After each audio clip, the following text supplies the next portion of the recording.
За тэгвэл одоо бүгдээрээ бараг тэг шахсан, ингэх шахсан гэж хэлцээрэй. За A L M O S T хоогоор уншаад almost гэдэг нь болохоор бараг л гэсэн тийм утгатай.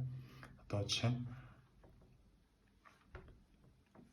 би одоо өчигдөр нэг кино үзээд бараг уйлангаа алдсан гэж хэлээ гэх юм бол I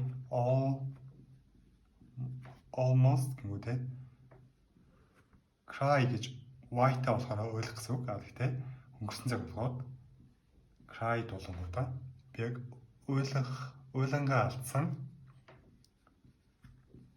when хизээвэ гэхээр I saw гэдэг нь see харах үзэх гэдэг үгний өнгөрсөн цаг I saw that movie гэх юм бол тэр киног үзээд баг уйлангаа алдсан гэдэг ч юм уу ингэж хэлж болдог.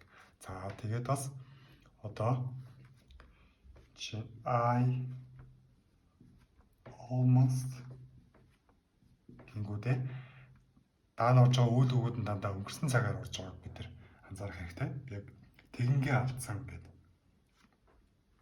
Өнгөрсөн цагт тийм зүйл болонгоо алдсан гэж байгаа учраас үйл өгөө өнгөрсөн цаг болоод одоо жишээ нь I almost одоо miss гэдэг нь алдах гэсэн үг байхгүй юу? Тэгмүүд missed гэхээр ямар нэг зүйлийг алдсан гэд барих гэж байгаа нэг алдаад өнгөрсөн хэдрийг бас missed гэдэг. Гэд спортын дээр бөмбөг барих чаас алдчих бол missed гэл. Missed my chance гэдэг ч юм уу. Chance гэдэг нь боломж гэсэн үг. Тэгэл би өөртөө боломжоо барах алтангаа алдсан да гэдэг ч юм уу юм хөө байж болно.